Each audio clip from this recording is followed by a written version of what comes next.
in Softball, Texas. Today I'll be talking about going the extra mile. If you would like to follow along with me, I'll be reading scriptures from Matthew 14, 22 through 33 from the NIV 1984 edition. It is about when Jesus is walking on the water and Peter decides to go the extra mile.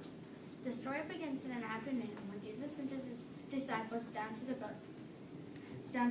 When the disciples got to the boat, Jesus went up to the mountainside alone to pray.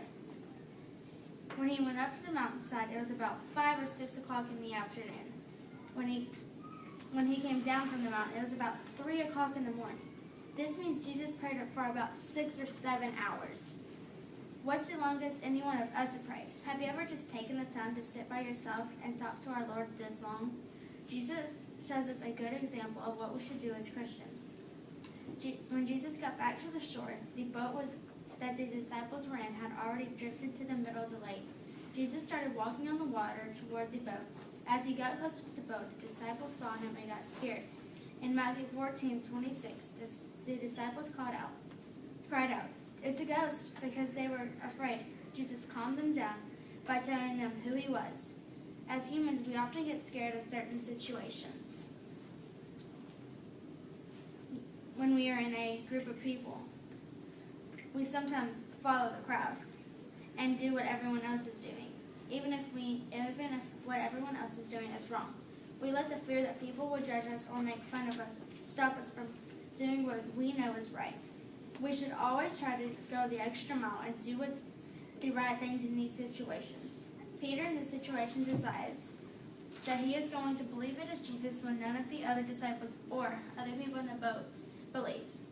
In Matthew 14:28, Peter said, "Lord, if it is you, tell me to come to you." At this point, Peter decides to go the extra mile by showing that he had faith when everyone else doubted that it was Jesus. One example of people going the extra mile in my life is when I got baptized. I went the extra mile by admitting that Jesus is the Son of God, and I'm still going the extra mile by trying to be like Jesus. I try to do the right things at school by listening to my teachers. I try to do the right things at home by listening to my dad. I try to do the right things when I'm around my friends too. Matthew 14:29 through 31 says, "Then Peter got down out of the boat, walked on the water, and came toward Jesus. But when he saw the wind, he was afraid and began to sink. He cried out, 'Lord, save me.'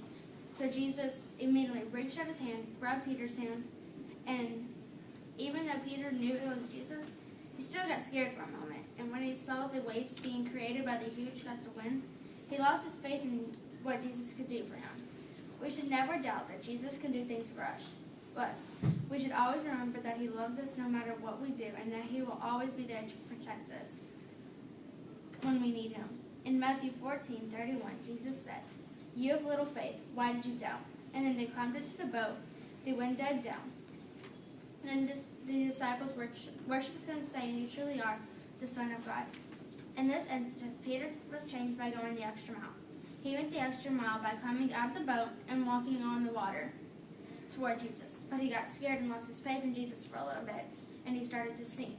But he remembered that it was Jesus and knew that Jesus could save him. So Jesus lifted Peter out of the water. By doing this, Peter's faith in Jesus was made stronger.